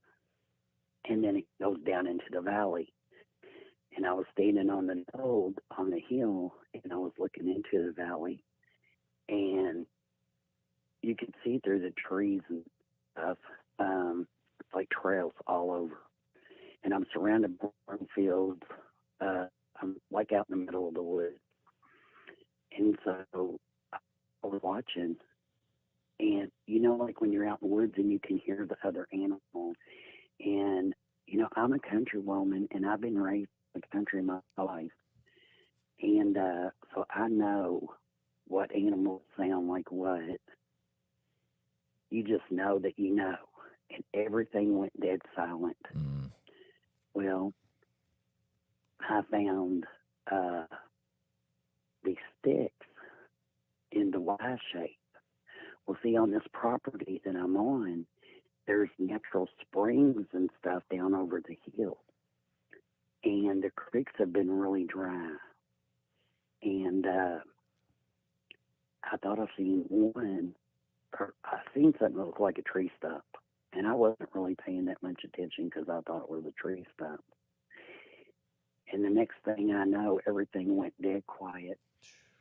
I got real still, like I didn't budge, I didn't move, but I was doing a 360 kind of in one. I was standing still, but my top part of my body, I was doing a 360 scan. And so I took my phone and I zoomed in where I could see over by the creek where I was headed at. And when I did, I seen the real tall figure that I thought was a tree stump stand up, looking my direction, and it jumped up into the tree. And when it did, I took pictures. So if there's some way I can send you those pictures, I will. And you tell me what you think. Because it almost looks like a mama and her baby, but it don't. For the life of me, I can't say it's Bigfoot. It looks like something else. But it was on two legs. Absolutely. It went up about 15. Candace, It went sorry. up about 15 feet. I apologize. Real quick, do you mind? Are you able to share at least what state this is from again? Yeah, I'm in southern Indiana. That's right. Yep. Thank you. I'm in southern Indiana. See, I'm not far from like Brandenburg, Kentucky. It's probably about 35 minutes. Louisville, Kentucky is probably about 25 minutes away. I'm on the outskirts of Clark County, but I have been having encounters in Floyd County, Indiana, that, where, like, where I live is not, they're small towns, but they're country, they're rural towns. They're not the big city. But yeah, I'm in southern Indiana, and there is a guy, his name is Greg, and he does camping at the Clark County Forestry and stuff. And I'm not for sure if I know he's had encounters at Ferdinand, and he used to do a lot of stuff on YouTube back in the day, but I know he's got a Bigfoot page. His name is Greg Yost, Way. Oh, yeah. O-S-T. Yeah, I've heard of Greg before. Yep. Okay, well, Greg don't live that far. He lives in Jeffersonville. Well, I seen him not long ago, and he said something about wasn't going to go to the Indiana Bigfoot conference or whatever, which I didn't know anything about. But I didn't end up going. But I told him, I said, there's the werewolf and there's the low people. And I was watching another program on YouTube, and this one man, I don't know who he was, he come forward and he said there was all kinds of sightings of the they're called pugalogies. Yep. Or like the little people. Yep. And he said they're like trolls. Well, see, I couldn't figure it out because I have seen them. I thought, man, what is going on? Because I've seen these little people running up this great big huge tree that was knocked over in the woods. And see, here where I'm at, this is my cousin's property, and they know that Bigfoot's here, and there are trees. I have taken a picture of the trees that I know. There are sticks sticking in the ground with like wire, and to me, that's a marker showing other ones where the water source is, because they're not down there by the creek or nothing. I won't go walk back in there, especially by myself. At first I did, until it all came over me. And I've had close-up encounters. I've seen one.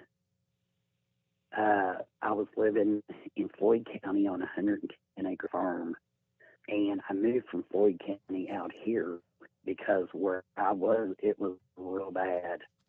And that's where the mind spoke to me. And they told me to quit taking their pictures. Because I was like, never really, it didn't dawn on me that I was getting their pictures. I was just taking pictures because I've had some scenery in the woods and stuff. And I got confronted by them, and they told me, from now on, you take a picture, delete it, or they didn't say delete it. They told me in my mind, no more pictures. Get rid of them. Do away with it. They do not like electronics. So for some reason they can pick up on them. No, absolutely, Candace. And I know we're going to be talking in the future multiple times, but I wanted to ask you a question. So you've already said you can ask me anything. You've been contacting with them through MindSpeak. Have you ever, Jeff brought this up, have you ever told them that you have boundaries, whatever's there, must respect your wishes? Have you kind of drawn a line in the sand with them at all? Yeah, I did when I was in Floyd County, but out here I haven't, because let me tell you why. Okay. I'm not, the ones out here where I'm at right now. Now, they come and look in the window and everything, but that's what I'm saying. I've seen them, and I hear them whoop, whoop, whoop, and all that, and do the treatments and all that stuff. But from a distance out here, the ones that put the fear on me is the werewolf type beings. And see, a long time ago, well, really not that long ago, but over from I'm gonna say from 2012 until 2020, I took pictures all the time, and I had hundreds of pictures of footprints. I'm talking big ones and everything else. I shared all that information with somebody, and the next thing I know, my whole phone went dead. All my pictures were gone. Everything that I had taken was gone. I don't know where they went. I don't know who took them. They got into all of my electronic devices, and I had to actually, the phone I'm on right now, I had a brand new phone. I had 2 iPads that will not come on, that won't work. Everything got wiped. And it was after I shared all those pictures, or, had told about it and stuff. And I did share some of the pictures. And the next thing I know, I go to use my phone. And this is when I was in Harrison County. I was at help taking care of a friend's mother. I was there in Indiana. And I come back from there. But I had shared pictures and information and stuff. And the next thing I know, by the time I got back to Clark County, all of my stuff was like clean. My phone, everything. Oh man, that's a common thread that I hear though, is that people have all this evidence and then their electronic devices just totally give out on them, or erased, or don't work anymore. And it's like, there you go. Mine got erased. Yeah, mine got erased. And here's the thing: the other phone that I had, and even the camera and stuff, everything got wiped out. Like I had so much good evidence. It was just, I knew that I had it up on a backup station and all this stuff. So I had to get everything brand new, even new emails, new everything. I still to this day cannot get into my old email, not even with my passwords or nothing. Everything that I had got wiped or got gone. Just put it that way. Right. Candace, would you be able to share with us a time where things just got they got super intense? Maybe you had it sounds like you've had some really close up sightings. Yes. Yeah, you want me to tell you? Absolutely, yeah. Okay, well, I was staying in a creek not long ago, about a year ago maybe, and I was down in a creek bed, and I've seen this, and I'm always looking for arrowheads, and I just like being in the woods and being in the creeks and stuff, and I like rocks. And I seen this really, really neat rock, and it looked like a heart shape. And something told me, hey, get that rock, So I've been over to get the rock. And when I come back up, there was one standing right there next to a tree, staring right at me. And he was blonde. He was like a strawberry blonde color. And he looked like he had been groomed. And he was male. His skin was kind of gray. I'm not going to say a dark gray, but gray, like a light leather gray. And his face, like he didn't have hair, say, on his face. It was like if a man had a goatee. Right. Okay? Yeah. But it was long. It wasn't long around the lips. Like the lips, I couldn't really tell, but I was saying in my mind, like the Lord's Prayer, and I couldn't move. I was stuck in one place, and he didn't move, I didn't move. And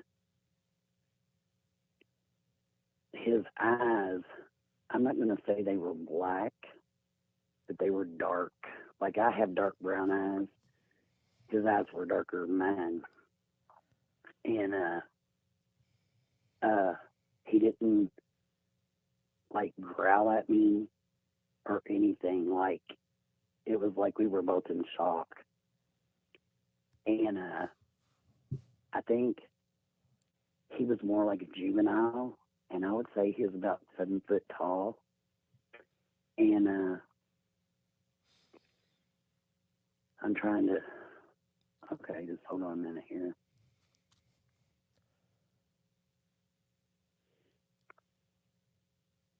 Okay, and while we were standing there, I was in the creek. He was on the other side of the bank up by the tree. While we were standing there, staring at each other, I just could feel like what he was feeling, if that makes sense. Like,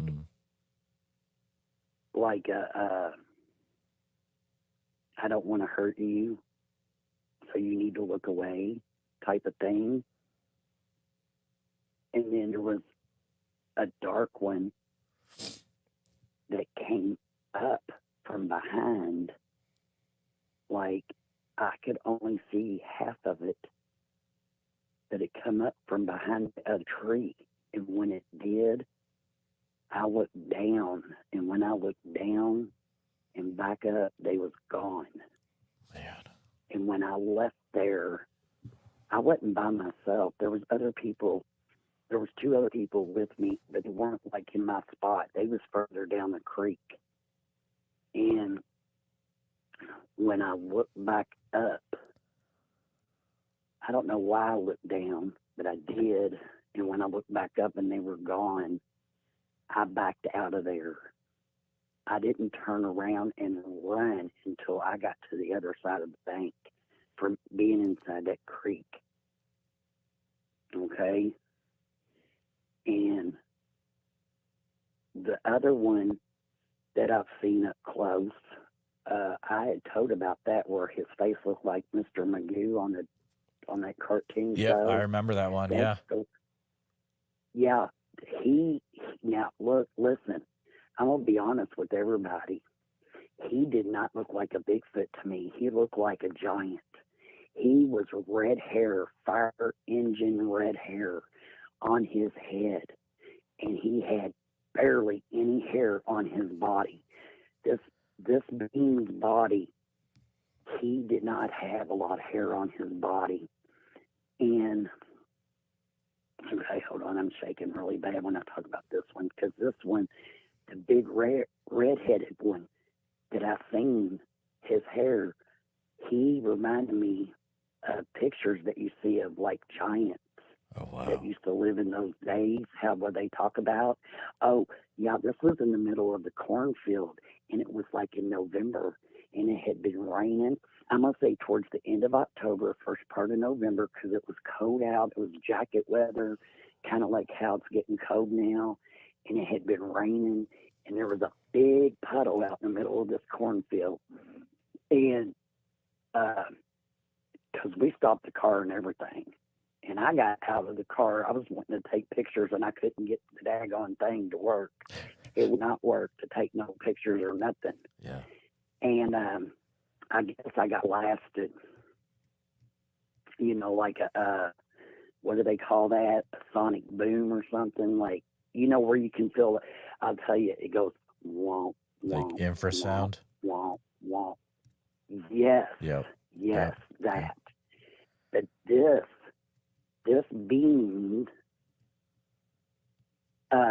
was massive. He was 12 to 15 feet tall, not taller. He was huge. This was out on a backcountry road.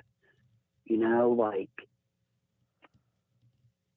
that's the first time I have ever seen anything like that. In southern Indiana?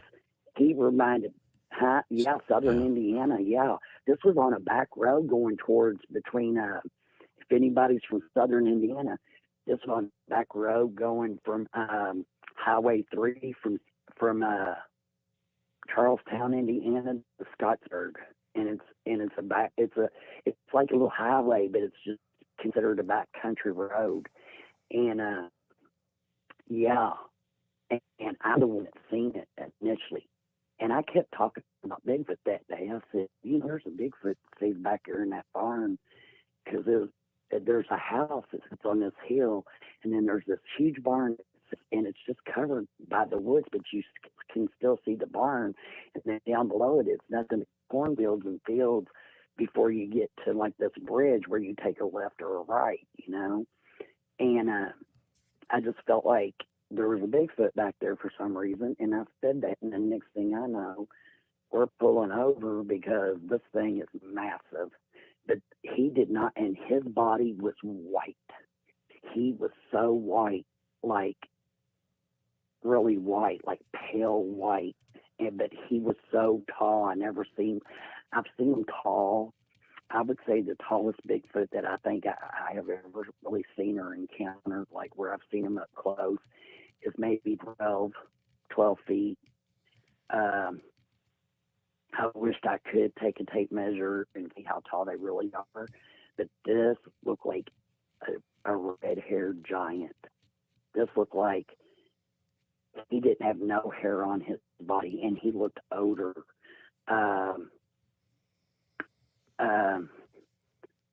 Yeah. I mean, I can draw. I have drawn pictures, and I know that I've seen the dog man, a werewolf, whatever you want to call it. I know that they're here. I know that Bigfoot's here for sure. And another one that I've seen, and my daughter has seen them too, and she's seen the same blonde-haired one that I've seen. We both have.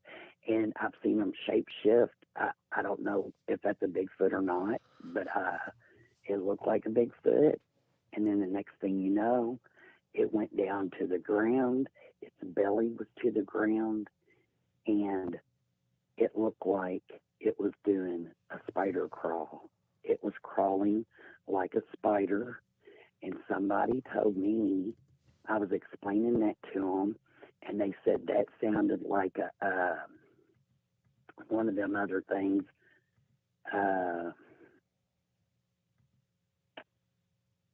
Okay, and it was gray in color. It looked like it had come from underneath the ground, to be honest about it.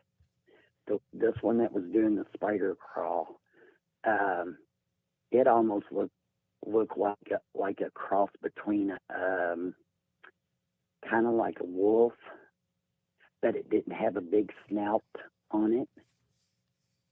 But its hair was really matted, and it was kind of gray looking, and it was a real dirty gray. I don't know, like when you burn charcoal in a grill and it starts cooling down and that gray look. Yeah. That's what color this looked like. Yes, and I do have some pictures, but especially the one that I just seen here a few months ago that jumped up into the tree.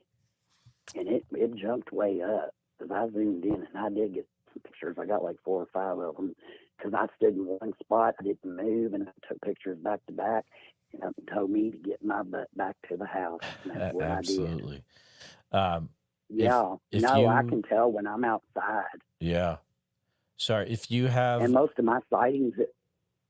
I was just going to tell you real quick before I forget it. If you have photos that you were wanting to send, I do have an email address. Yeah. If you could send it, it's bigfootsociety@gmail.com. That might help our future interviews that we have together.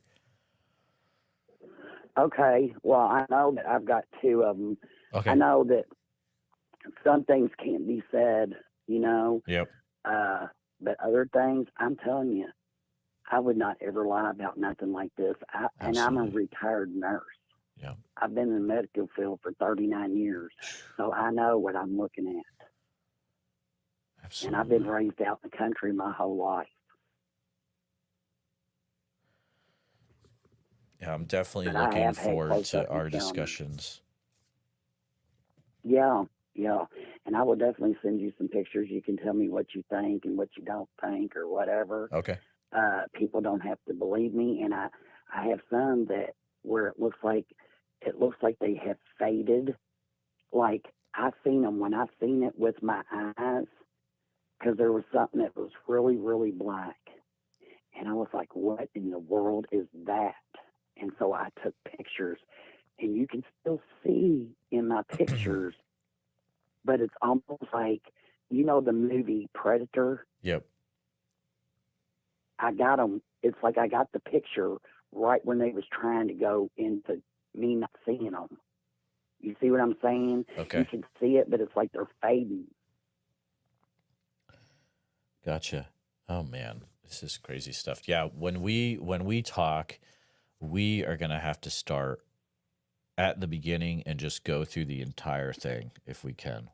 I think that would be great. Yeah, because I know, look, people, I apologize. I'm all over the place.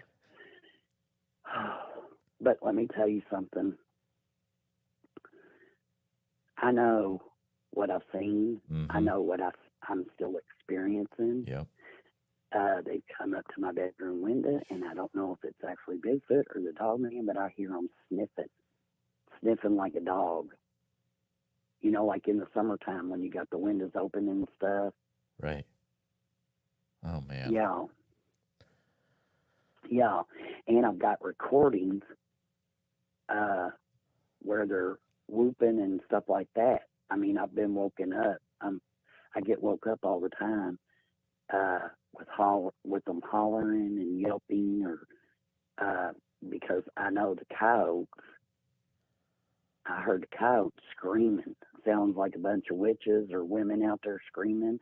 I've heard babies crying in the woods. Really? Oh no. Yeah. What's that mean? So usually that means they're trying to get someone to go into the woods. So whenever you hear that, don't go into the woods. Okay, Candace, please. I know. That's what I know. Yeah. I know. I've heard the baby crying. Yep. And see where I was at in Charlestown. Okay, it was all wooded too, and I had to move from there because it was really bad. And one of my friends, she still lives over there, and she sees stuff all the time. But over here, and my cousin, her land, see, I'm on 15.5 acres here, and then they got 10 acres down the road. Well, her husband was in a bad motorcycle wreck, and so now he's got Alzheimer's, and that's why I'm here helping her out and everything. And I have told her, and see, he walks constantly, and he's not really old. He's only 61, but he walks constantly on these trails. He was born and raised out here, and it's like you can tell him, I have told him, there's things in these woods that you can't stop him. But I have heard like babies crying. Oh boy, like, okay. Off in a distance. Well, see, on the 15.5 acres, when you get to the other backside of it, where you cross a creek, there's like another 200 or 300 acres back here behind us, and it has old cabins and stuff where it used to belong to a church a long time ago, and they used to use them cabins as a camp. Well, one of them is still in really good shape. And in between, there used to be tobacco fields and cornfields and stuff. But see, when I go outside, and they got 3 dogs here, they're all border collie and stuff like that. And the one day, about 3 or 4 weeks ago, I went out here by the barn, and all of a sudden, this fear come over me. And when it did, the dog grabbed a hold of my dress and started pulling me back. And I knew right then and there to stop dead in my tracks. Because there's 2 big dogs that stay in the house, and there's one that stays out on the back patio and stuff. And see, I didn't know it was the only one on the back side of this house going up to the woods and stuff. And the other big barn that's going down a hill into the valley, I know that they go stay in there. I know that they're there. And I've heard them on the roof, too. I've heard something on the roof. I don't know what it did on the roof. But, yeah. Ooh. And when I was down in Charlestown, living over there, I'm trying to think. That's where I seen the spider crawl, that real dirty gray one do the spider crawl at, over there in Charlestown. And that patch of woods, it was not a real big patch of woods over there, less than a half an acre. But it's like a moat that runs through there with the creek.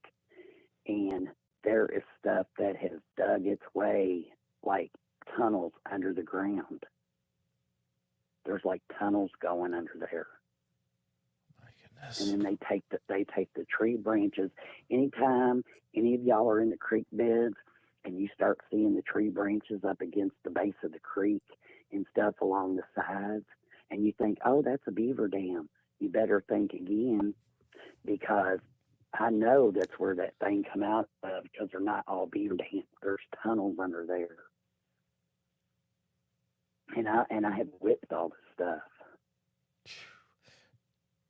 And see, they got a friend that's coming hunting on this property. And I asked him, I said, you believe in Bigfoot? He said, no. I said, well, you better keep your head on. I said, you better keep your head on a swivel. I said, because there's Bigfoot back there, plus there's other stuff back there. He just looked at me like I was nuts. I said, okay, you'll find out. Yeah, he's going to learn. He's going to learn pretty quick, it sounds like. Wow. Yeah, because they are here. They're back there. Oh, yeah, southern Indiana. Everybody thinks it's like Indianapolis, like a big city and stuff, and it's not. It's all country out here. Well, it's right down there by Kentucky, you know? It's like, you got to remember that. Yeah, we're not that far. Yeah. Yeah, it's not that far. Yeah, and where I'm at, I'm right outside of like Jeffersonville, Indiana, going into the country, like little suburbs, little towns, and I'm on the outskirts of the town. So I am out in the country. You ain't gonna, if you break down out here, you just better go to the nearest house you can find. Right. Because it's a good long walk. Oh my goodness. But yeah, I was wondering what it meant when I hear the baby cry. Yeah, it's, you know, thankfully you know enough that not to go in the woods, but there's people I've talked to where, you know, they are hearing their own name being said from the woods, or they're hearing the voice of their significant other, and then they are going into the woods after it. And I try to, oh no, I'm like, you can't do that, because you will not come out. You got to be really careful with that stuff, you know? No, I know. No, I do know, because I'm going to tell you something. I can just go out their back door and go out on the back patio back here. And I can feel them. I can feel them. It is no lie. I don't know if it's because what it is. I feel this vibration. I start feeling a vibration, and it's like womp, womp, womp, womp. Yeah. It's hard for me to explain it, but it's anytime I go into the woods. It's anytime. I'm not going to say anytime, because I've been in the woods and had fun and had a good time and not been bothered at all. But it's when I start feeling that sensation in my body, and it starts in my feet, you know. Yep. And my dad was Native American, and I was raised around knowing a lot of stuff. My dad taught us. But I know that when I was a young girl, we had encounters, because I told you I'd climbed a tree when I was 10 years old, and we was way down in the way, like at the base end of 3 acres, okay? We was in a big cookout. And I climbed a tree, and on the other side was like 500 or 600 acres, and this was in Georgetown, Indiana. And back then, it was more farmland instead of subdivisions. And I was up in that tree, and I told my dad, I said, "Oh, Dad, look, is that a baby cow?" And he said, "Yeah, drinking from its mama and stuff." And I was up in the tree, and we was watching it and everything. He told me to be real quiet. It wouldn't scare the baby, you know. And then all of a sudden, it stood up. It stood up and looked at my dad, and it turned around and walked away. This one was only probably about 5 foot tall, and because it was a little one, and it was drinking from that cow, from that cow's milk. Really? And it was on all fours. Yeah, we thought it was a baby. My dad told me it was a baby cow. And when it stood up and walked away, it was solid black. And when it stood up and walked away, it stood up, it looked over the cow at my dad. And my dad told me to get my behind down out of that tree and keep my mouth shut because we was having a big cookout. He didn't want to eat it and freak nobody out. But he said that was not a cow and you don't have to tell nobody. So, Candace, I want to clarify a few things. I think we did talk about this before in the past, but so you're saying that did you think it was maybe a juvenile? Yeah, it was a small one. Okay, and it was thin. It wasn't real tall, and it wasn't real bulky. It looked like a kid because we thought it was a baby cow. Okay, and it was drinking milk directly from the cow. And it was underneath the mama cow, and it was sucking on her nipples. Yeah. Gotcha. Yeah, it was drinking from the cow's nipples. Yeah. And that's why my dad told me to be quiet up in the tree because I was climbing the tree, being a kid, climbing the tree. And my dad's like, don't be making a bunch of noise up there. You know, just climb the tree and be still and watch it. Just watch the cow. And then when it got done, it stood up and it looked right at my dad. And my dad told me to get down out of that tree now. Yeah, and I come down the tree because I said, "Dad, what is that?" I didn't know cows could stand up like that. He said, "That wasn't a cow." That was not a cow. That's the only time I've heard something like that happen. And if anyone else has heard of that, like, because this is going to be on the podcast eventually, feel free to email me. If I've heard of strange things with horses, but not with cows. That's a new one. Well, yeah, I've never really seen them with the horse. I know that I know they take advantage of horses. I've heard that before. Yeah, they do. Yep, and braid hair and other things. Yeah. Yeah, where they do stuff with horses. But as far as seeing them with the horse, I have never seen that. But yeah, I did see one. Yep, when I was a little girl, we seen one drinking from the mama cow. Wow. Oh. And we thought it was a calf. And you know, Dad just wanted me to be respectful of it, you know, and not hoop and holler or make noise or nothing like that. When it got done drinking, it stood up, it looked right at my dad, and it turned around and it walked right back down the hill. Incredible. Yeah. Oh man. Yeah. And then from the time I was 10, and then when I was 12, when we were building a clubhouse back in the woods, that's when that one that jumped. I told you I've seen like a strawberry blonde one then, and it also had gray skin. It also had gray skin too, and it looked human. They did not look ape. They looked more human. Now the nose, that was what I get to tell you before, is the nose on it. Okay, that giant, the solid white one that we've seen, it had a human nose. Its nose wasn't flat or nothing. I'm telling you, it looked like Mr. Magoo. Yep. But the other one, their nose were flat on, like the bridge was flat, but the tip of it came out, you know, like a regular nose. And they had really a wild, like a wide mouth. They had a wide mouth. I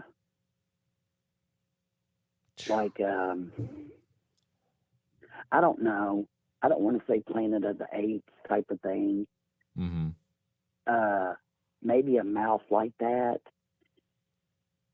is how I want to describe the mouth. But the nose, the bridge of the nose was flat, but there was a tip.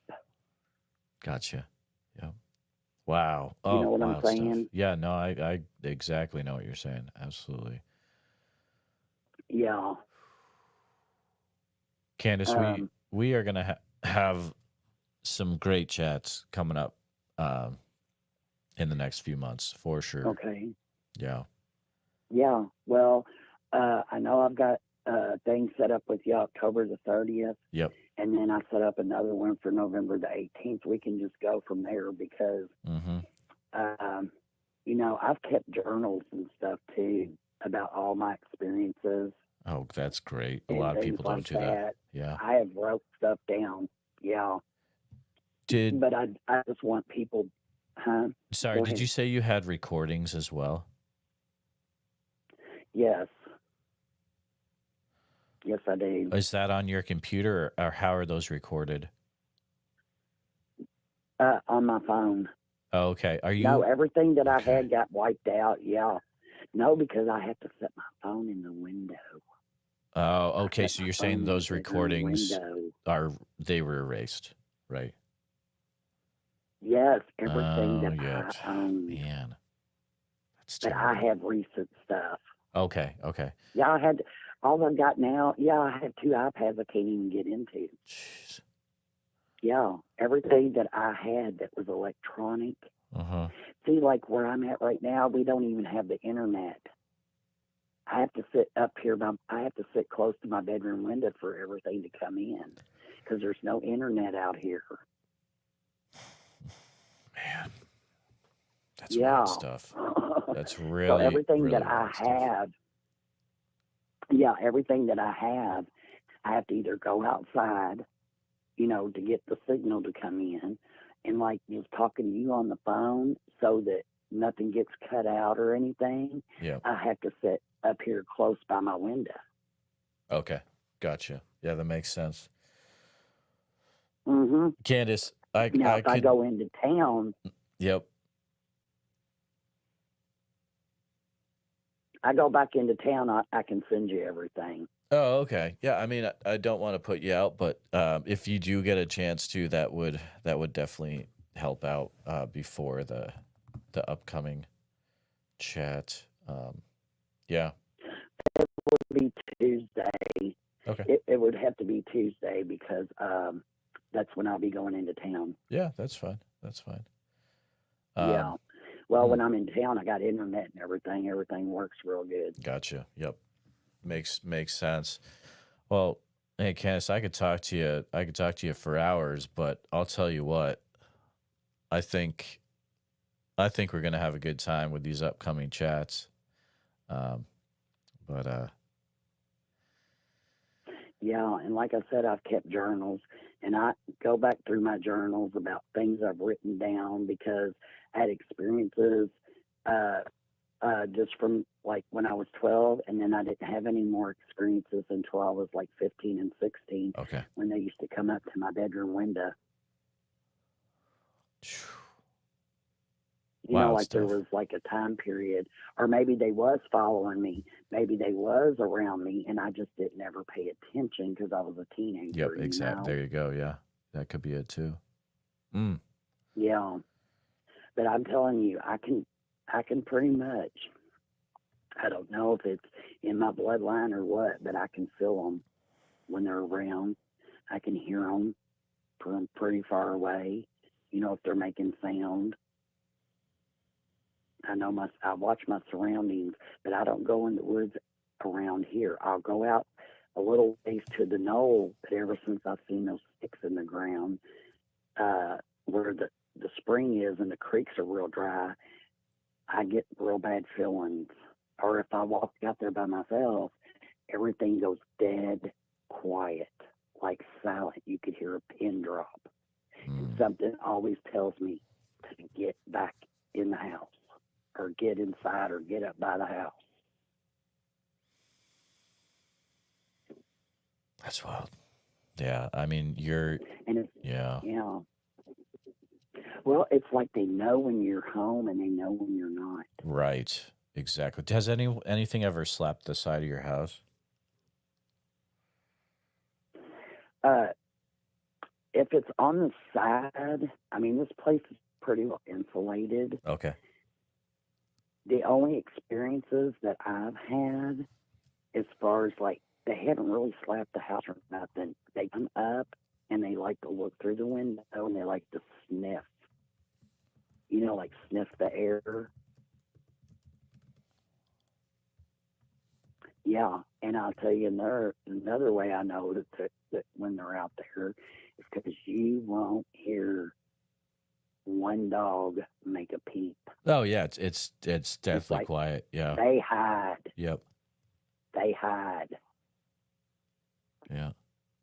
Oh man. Mm-hmm. Wild stuff. Well, Candace, I appreciate you calling in tonight. We're gonna have Thank you. some great chats in the future unpacking this. But thank you so much for calling in tonight, Candace. Okay, well, thank you. Yes, Thank ma'am. you very much. We'll talk to you later. All right, bye. All right, guys. So we are going to. Oh my goodness. This is wild.